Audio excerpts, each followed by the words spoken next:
En el aula de segundo de la ESO, en la que estoy trabajando este año como intérprete, hay una pizarra en la cual suele suceder lo mismo todos los días y además varias veces a lo largo de las 6 horas de clase en diferentes asignaturas. En la esquina superior derecha de la pizarra hay pintada una nubecita y el profesor o la profesora que entra a primera hora lo primero que hace es poner la fecha del día en que nos encontramos, la fecha correspondiente. Luego, a lo largo de la clase, diferentes profesores a la izquierda de esa fecha comienzan a poner el número de la página del libro en el que van a mandar los ejercicios en concreto que van a hacer en clase en ese momento o que van a mandar para casa. Imaginemos, por ejemplo, que pone viernes día 2 de diciembre, página 60, ejercicio 1, solo el apartado A, ejercicio 2 completo, ejercicio 3, apartados E y F.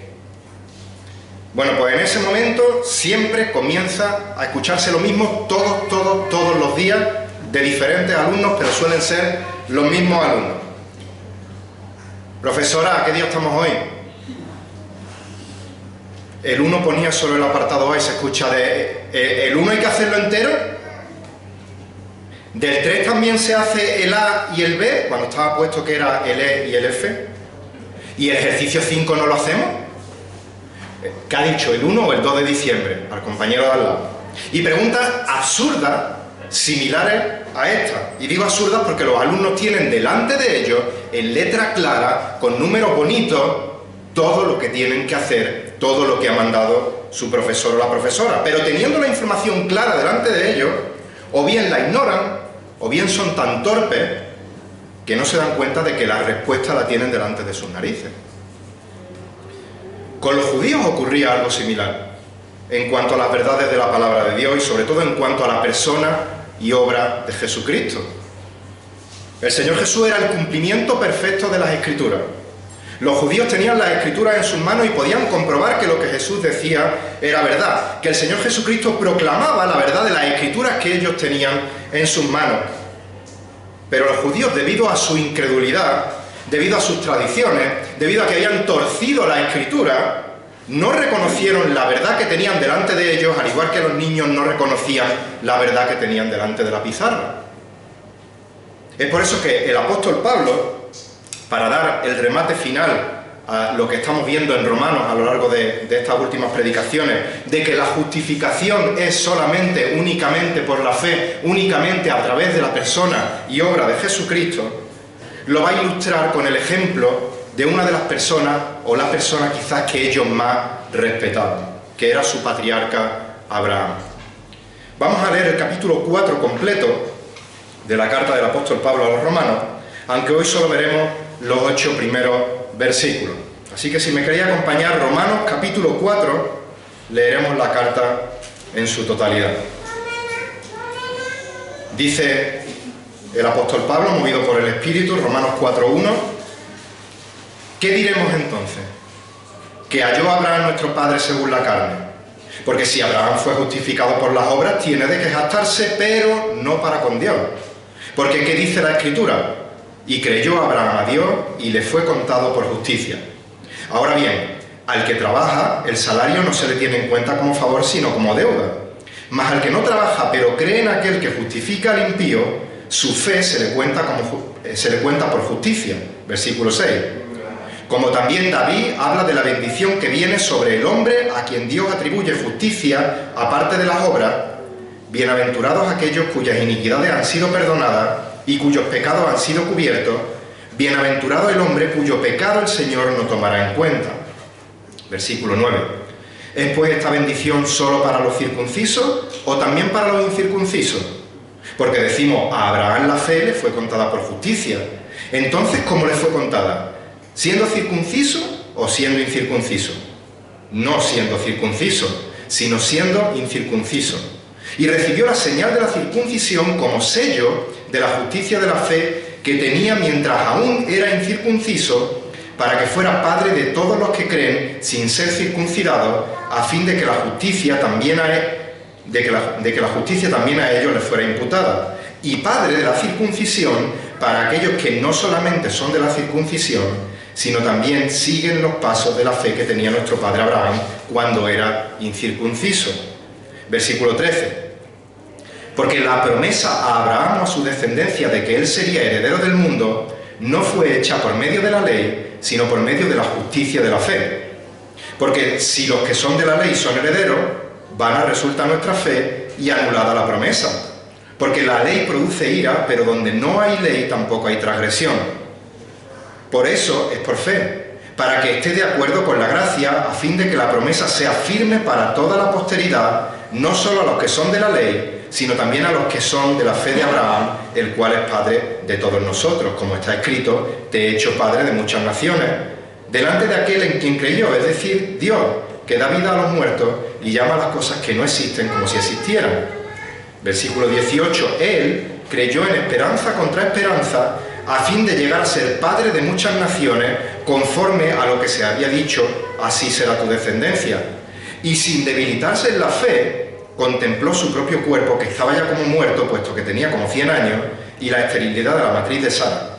Sin embargo, respecto a la promesa de Dios, Abraham no titubeó con incredulidad, sino que se fortaleció en la fe dando gloria a Dios, y estando plenamente convencido de que lo que Dios había prometido, poderoso era para también cumplirlo, por lo cual también su fe le fue contada por justicia.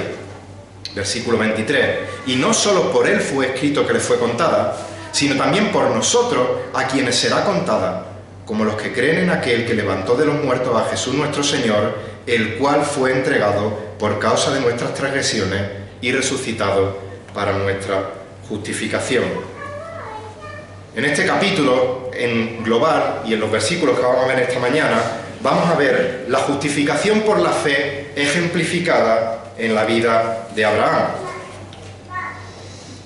En este capítulo Pablo está ilustrando cómo el ejemplo de Abraham expone o ilustra lo que ya ha expuesto a su vez en el capítulo 3, que la justificación es por medio de la fe, aparte de las obras. Y no es casualidad que Pablo escogiera a la persona de Abraham para ilustrar su ejemplo, para dar peso a su argumento. Como sabéis, buena parte de la audiencia de los receptores de la carta a los romanos eran judíos, y los judíos consideraban a Abraham como su padre, le tenían en alta estima, le consideraban el ejemplo supremo de una persona justa, de una persona recta, de una persona obediente a la palabra de Dios.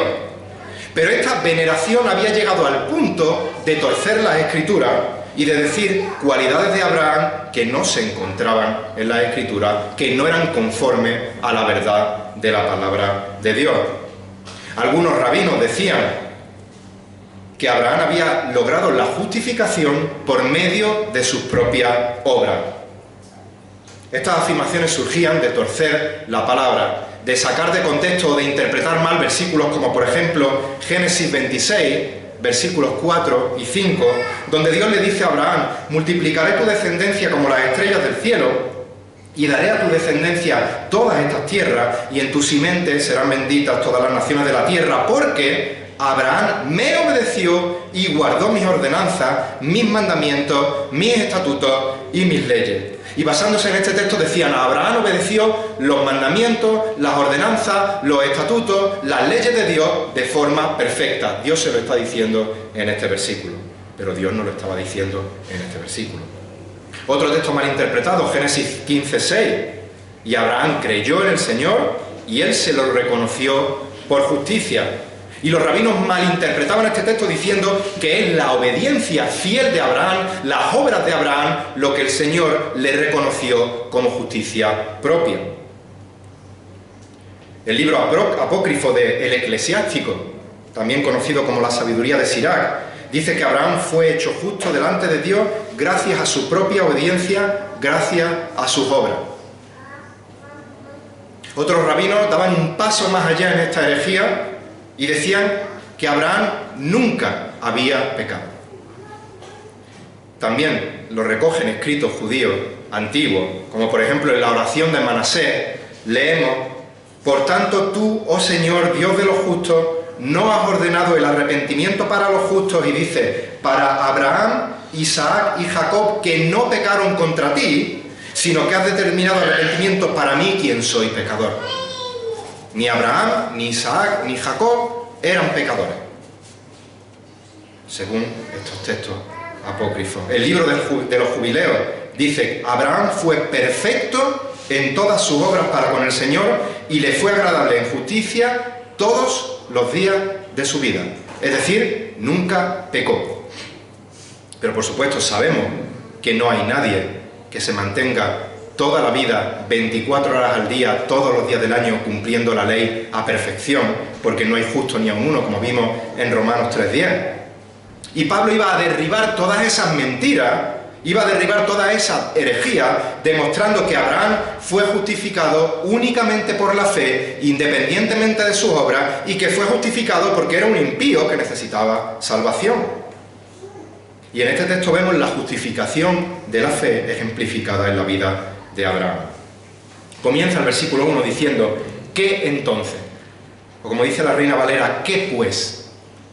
Con estas palabras Pablo está conectando el capítulo 4 con lo que acaba de decir en el capítulo 3, donde ha dicho que la justificación tanto de judíos como gentiles es por medio de la fe en Jesucristo. Y ahora en el capítulo 4, como hemos dicho, va a reforzar su argumento con el ejemplo de Abraham como un pecador justificado por la fe y no por las obras. ¿Qué diremos entonces? ¿Qué halló Abraham, nuestro padre, según la carne? Los judíos presumían de pertenecer al pueblo escogido de Dios, presumían de ser del linaje de Abraham. Abraham, desde el punto de vista étnico, era el padre de los judíos. Y Pablo está preguntando, según la carne, según sus obras, ¿qué fue lo que Abraham halló? ¿Qué fue lo que vuestro mayor referente de justicia y de rectitud halló en cuanto a Dios? Y la respuesta a esta pregunta está clara, la respuesta es absolutamente nada. Y lo explica en el versículo 2, porque si Abraham fue justificado por la obra, tiene de qué jactarse, pero no para con Dios. Si Abraham hubiese sido declarado justo por sus obras, desde el punto de vista humano tendría de qué enorgullecerse, de qué gloriarse, de qué jactarse, porque habría ganado la salvación por sus propios méritos, pero no tendría de qué jactarse para con Dios. Ya que en el capítulo 3, los versículos 24 hasta el 27, Pablo ha demostrado que la justificación es solo por la fe y toda jactancia humana queda excluida. Dice Romanos 3:24, Cristo Jesús, a quien Dios exhibió públicamente como propiciación por su sangre a través de la fe, como demostración de su justicia, porque en su tolerancia Dios pasó por alto los pecados cometidos anteriormente, para demostrar en este tiempo su justicia, a fin de que Él sea el justo y el que justifica y el que tiene la fe en Jesús. ¿Dónde pues está la jactancia? Queda excluida. ¿Por cuál ley? ¿La de las obras? No, sino por la ley de la fe. No hay obra humana alguna que nos haga meritorio de la salvación. Somos pecadores, estamos destituidos de la gloria de Dios, no alcanzamos el estándar de rectitud que Dios demanda de cada uno de nosotros, con lo que nuestra salvación es únicamente por la fe en base a la vida y la obra de Jesucristo, y por tanto la gloria es solo para Dios. Nuestra jactancia, nuestra vanagloria, quedan excluidas. Versículo 3. Porque ¿qué dice la Escritura? El apóstol Pablo apela a la única fuente confiable a la que puede apelar, a nuestra única norma suprema de fe y conducta, a la Escritura. Y recordar que en el contexto en el que nos encontramos, en el contexto en el que se encuentra el apóstol Pablo, la Escritura está haciendo referencia ¿a qué? Al Antiguo Testamento. Y en este caso cita el texto sobre el que orbita todo el capítulo 4, Génesis 15, 6. ¿Qué dice la Escritura? Que creyó Abraham a Dios y le fue contado por justicia. Y aunque la mayoría, si no todos, conocéis perfectamente la historia de Abraham, es importante que nos paremos en el contexto para comprender mejor lo que Dios nos quiere decir en su palabra. Está citando Génesis 15. Si vamos a Génesis 14, un capítulo antes, vemos como Lot, el sobrino de Abraham, es apresado, es capturado, llevado cautivo. Abraham posteriormente va a liberar a su sobrino, Dios le ayuda en esa liberación, tiene éxito en esa liberación, y lo que hace es que Abraham hace una ofrenda en agradecimiento a Dios, dándosela a ese sacerdote del Dios Altísimo, Melquisedec.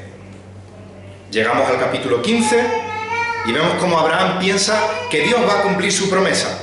Pero claro, él no tiene hijos, entonces piensa que cumplirá su promesa por medio de su siervo Eliezer.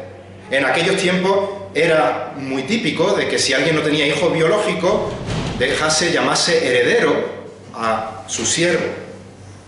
Y leemos en Génesis 15, versículos 4 al 6, después de que Abraham pensaba que Eliezer iba a ser ese medio que Dios iba a usar para cumplir su promesa, dice Génesis 15, 4, «He aquí la palabra del Señor vino a Abraham diciendo, tu heredero no será este, sino uno que saldrá de tus entrañas, él será tu heredero». Lo llevó fuera y le dijo, ahora mira al cielo y cuenta las estrellas, si te es posible contarlas. Así será tu descendencia.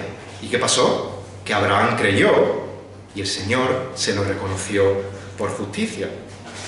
Y recordemos que justicia en este contexto significa rectitud moral, perfección moral respecto al estándar de Dios. Abraham creyó en la promesa de Dios, Abraham creyó en la palabra de Dios y esto le fue contado por justicia. Y la palabra le fue contado en el original es un lenguaje que se usaba tanto en el ámbito legal como en el ámbito económico y que tenía la idea de acreditar algo en la cuenta de alguien. Este verbo está en voz pasiva. Abraham no es el que se acredita a sí mismo la justicia, sino que Abraham es el receptor de la acción. Es Dios quien acredita la justicia a Abraham. Así que esto significa que Abraham fue justificado, declarado justo solamente por la fe. Solamente por la fe en Cristo. Dios le declaró, le acreditó la justicia de su Hijo Jesucristo. Abraham ahora era visto perfecto delante de Dios, no porque él fuera perfecto, no porque, como decían los rabinos, él nunca había pecado, sino porque era visto a través de la justicia perfecta del Hijo. Estamos viendo la justificación por la fe ejemplificada en la vida de Abraham. Y Pablo va a continuar ilustrando este ejemplo ahora con un ejemplo del ámbito laboral. Llegamos al versículo 4 y dice, ahora bien, al que trabaja el salario no se le cuenta como favor. Dice Reina Valera, no se le cuenta como gracia, sino como deuda. Estamos cerca de la época navideña. Y si ahora me llamase mi jefe y me dijese que tiene un regalo para mí, me podría parar a pensar, digo, ostras, por fin me van a dar una cesta navideña que nunca me la han dado. O si voy más allá, digo, a lo mejor me van a dar la paga extra de Navidad que nunca me la han dado. Así que llego al despacho de mi jefe, llamo, adelante, me sonríe mi jefe, me da un sobre y dice, aquí tienes tu regalo, que lo disfrute. Abro el sobre y dentro encuentro mi nómina de diciembre. ¿Qué cara se me quedaría? Eso no es un regalo, eso es mi salario. ¿Me cuenta como gracia? No, me cuenta como deuda de la empresa. Yo firmé un contrato con mi empresa en el que yo me comprometía a interpretar en un instituto de secundaria y mi empresa se compromete a cada mes pagarme por el trabajo realizado. Así que si no me pagan tengo derecho de denunciar a la empresa. ¿Por qué? Porque no están cumpliendo con su deuda conmigo. Me deben ese trabajo, ese dinero les cuenta como deuda. Si la fe de Abraham hubiera sido una obra, Dios estaría en deuda con Abraham y se lo pagaría como, Abraham, tu justificación, te la has ganado. Pero esa justificación no es en base a la fe, sino por medio de la fe. La fe no es la causa de la justificación, sino el medio para llegar a la justificación. Por eso Pablo sigue diciendo en el versículo 5, mas el que no trabaja, mas el que no obra, dice Reina Valera, pero cree en aquel que justifica al impío, su fe le es contada por justicia. Y ahora bien, no podemos sacar esto también de madre y decir, bueno, pues si Abraham ha dicho, si Pablo ha dicho que si trabajo me pagan mi sueldo y es algo que justamente me he ganado, ahora Pablo está diciendo que si no realizo mi trabajo pero soy creyente, oye, pues el Señor me lo cuenta por justicia a vivir la vida. Suena ridículo, pero cosas más ridículas se escuchan desde los púlpitos. Y tenemos que entender bien lo que dice la palabra. Lo que Pablo está diciendo, al que no trabaja, al que no obra, es decir, al que no busca la justificación por medio de las obras, por medio del trabajo propio, sino que cree en aquel que justifica al impío, su fe le es contada por justicia. Fijaos el contraste que hay entre no trabaja, sino que cree. La fe salvadora es puramente por gracia, la justificación es totalmente por la fe, de manera que obras y gracia no pueden ir en el mismo barco. Si la gracia es un regalo y yo me gano algo, ya no me lo estás regalando. Es por eso que hemos dicho que la fe le fue contada como la justicia necesaria para la salvación. Dios le cuenta, Dios imputa, Dios acredita la justicia perfecta de su Hijo Jesucristo a cualquier pecador que cree en aquel que justifica al impío. ¿Y quién es el que justifica al impío? Nuestro Dios. Lo ha dicho en Romanos 3, versículo 30. Porque en verdad Dios es uno, el cual justificará en virtud de la fe a los circuncisos y por medio de la fe a los incircuncisos, es decir, a todos los impíos que crean en Él. Y Pablo le está haciendo ver a los judíos, mirad, vuestro padre Abraham no es un superhéroe, sino que es un impío, es un pecador necesitado de la salvación, necesitado del Evangelio, igual que yo, igual que vosotros. Jesús dijo, Lucas 5:32, no he venido a llamar a justos, sino a pecadores, ¿a qué? Al arrepentimiento. Todos necesitamos confesar nuestro pecado, arrepentirnos de nuestros pecados y creer la palabra de aquel que justifica al impío. Hablando de esa justicia perfecta, leemos el mayor ejemplo que creo que se puede encontrar en la Biblia, en Isaías 53. Dice Isaías 53, versículo 5 en adelante. Mas él, Cristo, Isaías 53, 5, mas él fue herido por nuestras transgresiones, molido por nuestras iniquidades, el castigo por nuestra paz cayó sobre él y por sus heridas hemos sido sanados. La palabra por aparece una y otra vez mostrándonos que Cristo fue la obra sustitutoria por aquel que cree. Versículo 6, todos nosotros nos descarriamos como ovejas, nos apartamos cada cual por su camino, pero los maravillosos peros que encontramos en la Biblia, a pesar de nuestra naturaleza pecadora, a pesar de que nos descarriamos como ovejas, que seguimos nuestro camino, el Señor hizo que cayera sobre Él la iniquidad de todos nosotros. Versículo 9, se dispuso con los impíos su sepultura, pero con el rico fue su muerte, aunque no había hecho violencia, ni había engaño en su boca, pero, y este pero es muy doloroso, pero también es precioso para los creyentes, pero quiso el Señor quebrantarle, sometiéndole a padecimiento. ¿Dónde? En la cruz del Calvario. ¿Para qué? Para morir por nuestros pecados, para justificar al impío, porque Dios es el que justifica al impío. Cuando Él se entrega a sí mismo como ofrenda de expiación, verá su descendencia, prolongará sus días y la voluntad del Señor en su mano prosperará. Debido a la angustia de su alma, Él lo verá y quedará satisfecho. Por su conocimiento el justo, mi siervo, justificará a muchos y cargará las iniquidades de ellos. Vuelvo a dejar claro que Dios es el que por medio de Jesucristo justifica al impío únicamente en base a la fe en la obra, vida, muerte y resurrección de Jesucristo. Por tanto, sigue diciendo Isaías, yo le daré parte con los grandes y con los fuertes repartirá despojos, porque derramó su alma hasta la muerte y con los transgresores fue contado, llevando él el pecado de muchos e intercediendo por los transgresores. Dios justifica al impío por gracia, porque el juicio del impío fue derramado sobre el Cordero de Dios.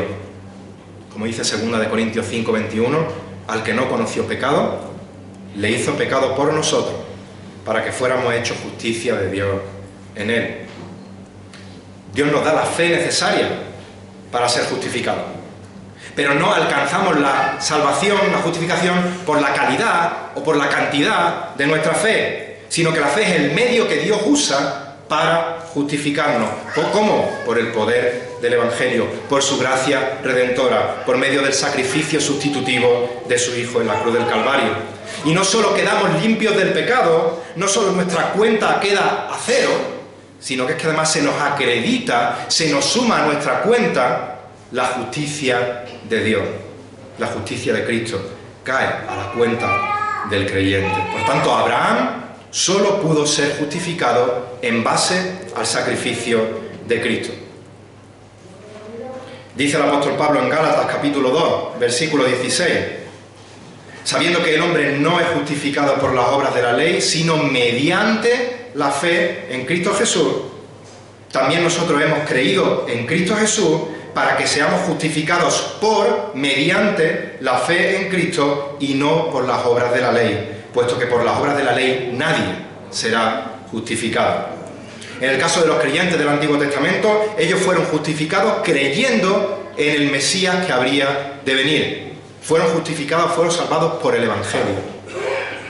En el caso de los que hemos venido después de Cristo, somos justificados por medio de la fe en el sacrificio de Cristo. La salvación es la misma en el Antiguo y en el Nuevo Testamento.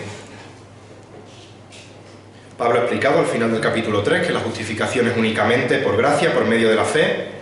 Pablo lo está ilustrando en el capítulo 4 por medio del ejemplo de Abraham, y por si a estos receptores no les ha quedado suficientemente claro, va a reforzar aún más su argumento por medio de otro grande hombre de Dios, el ejemplo del rey David. Versículo 6. Como también David habla de la bendición, de la bienaventuranza, que viene sobre el hombre a quien Dios atribuye justicia aparte de las obras. Nuevamente, importante el contexto en el que está escribiendo. ¿De qué bendición está hablando? ¿De qué bienaventuranza está hablando aquí el rey David? De la gloriosa dicha de ser declarado justo delante de Dios únicamente por medio de la fe, aparte de las obras. Esa es la bendición que viene sobre el hombre a quien Dios atribuye justicia aparte de las obras, la salvación. ¿Y cómo sabemos esto?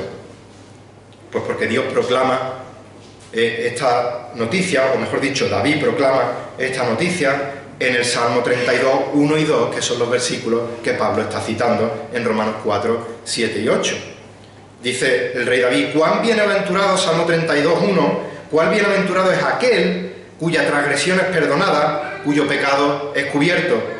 Cuál bienaventurado es el hombre a quien el Señor no culpa de iniquidad y en cuyo espíritu no hay engaño. Y como sabéis, los salmos no están ordenados cronológicamente, y el Salmo 32 es respuesta de David en base a lo que ha escrito en el Salmo 51, donde él confiesa su pecado, se arrepiente de su pecado y agradece a Dios el perdón de su pecado. ¿Y dónde comete ese pecado? En 2 de Samuel, capítulo 11. No podemos menospreciar el contexto en la palabra de Dios para entender, para poder predicar la palabra de Dios con precisión. 2 de Samuel, capítulo 11. Vamos a leer este texto, aunque lo conocéis mucho o todo. Segundo libro de Samuel, capítulo 11, dice el versículo 1 que aconteció que en la primavera, en el tiempo cuando los reyes salen a la batalla, David envió a Joab y con él a sus siervos y a todo Israel, y destruyeron a los hijos de Amón y sitiaron a Rabá, pero David permaneció en Jerusalén. Y al atardecer David se levantó de su lecho y se paseaba por el terrado de la casa del rey, y desde el terrado vio a una mujer que se estaba bañando, y la mujer era de aspecto muy hermoso. David mandó a preguntar acerca de aquella mujer, y alguien dijo: ¿no es esta Betsabé, hija de Eliam, mujer de Urías hitita? David envió mensajero y la tomó. Y cuando ella vino a él, él durmió con ella. Él tuvo relaciones sexuales con ella.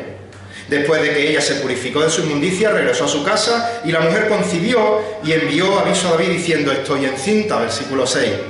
Entonces David envió a decir a Jehová: envíame a Urías hitita, y Joab envió a Urías a David. Cuando Urías vino a él, David le preguntó por Joab, por el pueblo y por el estado de la guerra. Después dijo David a Urías: desciende a tu casa y lava tus pies. Salió Urías de la casa del rey, y tras él fue enviado un obsequio del rey. Pero Urías durmió a la entrada de la casa del rey con todos los siervos de su señor, y no bajó a su casa. Cuando se lo contaron a David diciendo: Urías no bajó a su casa, David dijo a Urías: ¿no has venido de hacer un viaje? ¿Por qué no bajaste a tu casa? Y Urías respondió a David: el arca, Israel y Judá están bajo tienda, y mi señor Joab y los siervos de mi señor acampan a campo abierto. ¿He de ir yo a mi casa para comer, beber y acostarme con tu mujer? Por tu vida y la vida de tu alma, que no haré tal cosa. Entonces David dijo a Urías: quédate aquí hoy también y mañana te dejaré ir. Y se quedó Urías en Jerusalén aquel día y el día siguiente. Y David lo convidó a comer y a beber con él y lo embriagó. Al anochecer Urías salió a acostarse en su cama con los siervos de su señor, pero no descendió a su casa. Versículo 14. Y aconteció a la mañana siguiente que David escribió carta a Joab y la envió por manos de Urías. Y la carta había escrito: poned a Urías al frente de la batalla más reñida y retiraos de él para que sea herido y muera. Así que cuando Joab asediaba la ciudad, puso a Urías en el lugar donde sabía que había hombres valientes, y los hombres de la ciudad salieron, pelearon contra Joab, y algunos de los siervos de David cayeron, y murió también Urías hitita. Joab envió a informar a David de todos los sucesos de la guerra, y dio orden al mensajero diciendo: cuando hayas acabado de contar al rey todos los sucesos de la guerra, si sucede que el furor del rey se enciende y te dice: ¿por qué os acercasteis tanto a mi ciudad para pelear? ¿No sabías que dispararían desde el muro? ¿Quién mató a Abimelech, hijo de Jeroboam? ¿No arrojó a una mujer sobre él una muela de molino desde lo alto del muro, de manera que murió en Tebes? ¿Por qué os acercasteis tanto al muro? Entonces le dirá: también tu siervo Urías hitita ha muerto. Hasta aquí la palabra del Señor. Bueno, versículo 27. Termina el capítulo diciendo: cuando pasó el luto, David mandó traer a Betsabé a su casa. Ella fue su mujer y le dio a luz a un hijo, pero lo que David había hecho fue malo a los ojos del Señor. David peca estando ocioso en su casita, cuando dice la palabra que los reyes salieron a la batalla. David peca codiciando con su vista y con su corazón a una mujer casada. David peca adulterando con Betsabé. Y de momento se siente bien con su pecado. No ha habido testigos que le confronten, pero, sorpresa, la chiquilla está embarazada. David peca mintiendo, ocultando su adulterio e intentando que Urías, el marido de Betsabé, mantenga relaciones sexuales con su mujer para que parezca que el embarazo es causa de las relaciones con su propio marido. Pero Urías se mantiene fiel al rey. Estaban en guerra, no podía descuidar su tarea como soldado. David peca emborrachando a Urías. David peca asesinando a Urías. Ahora bien, en el capítulo siguiente, 2 de Samuel, capítulo 12, el profeta Natán confronta a David con su pecado y David no responde poniendo excusas. David no trata de justificar su pecado. David se arrepiente de su pecado genuinamente y acude a Dios, busca su gracia y busca su perdón. Y es entonces cuando David escribe el Salmo 51. Y dice el versículo 1: ten piedad de mí, oh Dios, conforme a tu misericordia, conforme a lo inmenso de tu compasión, borra mis transgresiones. Versículo 4: contra ti solo he pecado y he hecho lo malo delante de tu ojo. Recordar cómo acababa el versículo 27, pero David había hecho lo que fue malo delante de los ojos del Señor. 2 de Samuel 11, 27. Y ahora dice el Salmo 51, 4: he hecho lo malo delante de tu ojo, de manera que eres justo cuando hablas y sin reproche cuando juzgas. David pecó contra Betsabé, David pecó contra Urías, pero en definitiva David pecó contra Dios. Y sabía que solo Dios, como confiesa en el Salmo, solo Dios podía borrar sus transgresiones, solo Dios podía perdonar sus pecados. Y como Dios es fiel y justo para cumplir lo que promete, y Él es un pecador sinceramente arrepentido, cuando Él se arrepiente, pide perdón y es consciente, está seguro de que Dios le ha perdonado, escribe el Salmo 32. ¿Cuál bienaventurado es aquel cuya transgresión es perdonada, cuyo pecado es cubierto? Cuán bienaventurado es el hombre a quien el Señor no culpa de iniquidad y en cuyo espíritu no hay engaño. Y el apóstol Pablo coge estas palabras y las cita en Romanos 4, 7 y 8, diciendo: bienaventurados aquellos cuyas iniquidades han sido perdonadas y cuyos pecados han sido cubiertos. Bienaventurado el hombre cuyo pecado el Señor no tomará en cuenta. Y si hacemos en estos versículos un recuento de palabras, podemos encontrar que tanto el rey David como el apóstol Pablo están afirmando que la justificación por la fe trae bienaventuranza, trae gozo al pecador consciente de su pecado y que sabe que ha sido perdonado por la gracia de Dios por medio de la fe, aparte de las obras. Y esto que digo de hacer un recuento de palabras, no estoy hablando de dar una clase de lengua, eso ya lo dimos en el colegio, ya lo dimos en el instituto, sino que se trata de saber leer. Se trata de, como nos ha dicho Juan Pablo en el Salmo 2, versículo 10, de tener discernimiento, de mostrar discernimiento a la hora de leer la palabra de Dios. Y una vez que yo pongo todo de mí, de mi discernimiento en la palabra de Dios, por supuesto dependo de la guía del Espíritu Santo, porque si el Espíritu Santo no me habla a través de su palabra, estoy leyendo un libro cualquiera, y la Biblia no es un libro cualquiera. Así que vamos a contar palabras. Y fijaos que dice, en poquitos versículos, dice 2 veces la palabra bienaventurado. Bienaventurado aquellos cuyas iniquidades han sido perdonadas, bienaventurado el hombre cuyo pecado el Señor no tomará en cuenta. La palabra bienaventurado significa dichoso, significa feliz, significa satisfecho. El pecador arrepentido genuinamente, que sabe que sus pecados han sido perdonados porque Dios es fiel para cumplir lo que Él promete, él sabe que sus pecados han sido borrados por la sangre de Cristo y se siente la persona más bienaventurada, más dichosa, más feliz de la tierra, porque sabe que ha recibido un perdón inmerecido, porque sabe que él merece la ira, la condenación eterna en el infierno y a cambio está recibiendo perdón y salvación eterna. Vamos a seguir contando palabras. La palabra pecado aparece 3 veces en solo estos poquitos versículos. Bienaventurados aquellos cuyas iniquidades, primera vez, han sido perdonadas, y cuyos pecados, segunda vez, han sido cubiertos. Bienaventurado el hombre cuyo pecado, tercera vez, el Señor no toma en cuenta. El creyente justificado por gracia, por medio de la fe, es en todo momento consciente de su pecado. Pero este pecado no cae sobre él como una losa pesada que lo hunde en la miseria, sino que lo hace, es por el contrario, de manera humilde, levantarlo en alabanza y en gloria al Dios que le ha perdonado. Un claro ejemplo de esto lo tenemos en 1 de Timoteo, capítulo 1, versículos 12 al 17. El apóstol Pablo dice: doy gracias, 1 de Timoteo 1, 12, doy gracias a Cristo nuestro Señor, que me ha fortalecido porque me tuvo por fiel poniéndome en el ministerio, aun habiendo sido yo antes blasfemo, perseguidor y agresor. Sin embargo, me mostró misericordia por lo que hice por ignorancia en mi incredulidad. Pero la gracia de nuestro Señor fue más que abundante, con la fe y el amor que se hallan en Cristo. Palabra fiel y digna de ser aceptada por todos. Cristo Jesús vino al mundo a salvar a los pecadores, entre los cuales yo soy el primero.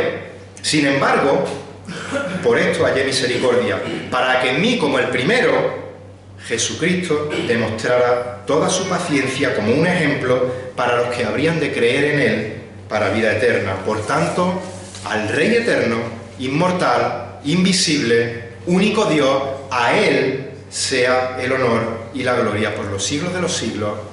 Amén. Pablo es consciente de su pecado pasado, habiendo sido yo blasfemo, perseguidor, injuriador. Pablo es consciente de que sigue pecando en el presente, de los cuales yo era el primero, no.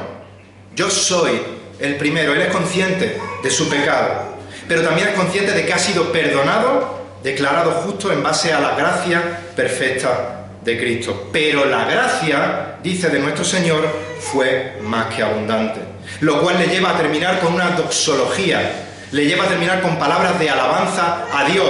La conciencia de su pecado no dice: hay que ver qué malo soy, cómo va a ser Dios capaz de perdonarme, sino que sabiendo el perdón tan inmerecido que Dios le ha dado, le levanta a decir al Rey eterno, inmortal, invisible, al único Dios, a Él sean el honor y la gloria por los siglos de los siglos. Amén. Y me imagino la sonrisa de oreja a oreja en la cara del apóstol. Un último recuento de palabras. vemos que aparece 2 veces en estos versículos perdón de pecado. Bienaventurados aquellos cuyas iniquidades han sido perdonadas y cuyos pecados han sido cubiertos. Ambos verbos están en voz pasiva. El verdadero creyente recibe el perdón de parte de Dios. Y que nuestras iniquidades hayan sido perdonadas, que nuestros pecados hayan sido cubiertos, implica que Dios, cuando nos justifica por medio de la fe, independientemente de la gravedad de los pecados que hayamos cometido, nos acredita, nos imputa la justicia perfecta de Cristo, y desde ese momento en adelante somos vistos como si no hubiéramos cometido pecado. Somos vistos como si hubiésemos vivido la vida perfecta de Cristo. Pero no olvidemos que para ello también Dios tuvo que ver a Cristo como si Él hubiese vivido nuestra vida de pecado. Y por eso Él cargó sobre sus hombros con nuestro pecado en la cruz del Calvario. Como dice Primera de Pedro 3, versículo 18, porque también Cristo murió por los pecados una sola vez, el justo por los injustos, para llevarnos a Dios, muerto en la carne, pero vivificado en el Espíritu. Para llevarnos a Dios, Dios tuvo primero que justificarnos por gracia, por medio de la fe, en base al sacrificio de Cristo, no en base a los méritos nuestros. Cuán bienaventurado es el pecador que sabe que ha sido perdonado. Y si no tienes a Cristo en tu vida en esta mañana, ten por seguro que la felicidad en este mundo no la vas a encontrar en las posesiones materiales, no la vas a encontrar en los placeres temporales, no la vas a encontrar en la fama, no la vas a encontrar en poder hacer lo que te dé la gana cuando te dé la gana. Como Dani Corral nos explicó no hace mucho, cualquier búsqueda de la felicidad, de la dicha, de la satisfacción fuera de Cristo es vanidad de vanidades. Placer temporal, vacío, ilusorio porque es falso y no lleno. Es por eso que cada X tiempo, tristemente, todos los años vemos en las noticias como famosos, famosas que humanamente hablando lo tienen todo, se quitan la vida. ¿Por qué? Porque se dan cuenta de que su vida está vacía, a pesar de tenerlo todo, porque su vida es vanidad de vanidades. Y lo peor es que si en esta vida no han encontrado satisfacción, en la situación presente en la que se encuentran y en la eternidad futura, es mucho peor, la condenación eterna en el infierno. Y esa es tu realidad si no tienes a Cristo hoy en tu vida. Una eternidad separada de Dios en el infierno. Pero Dios, como dicen estos peros preciosos,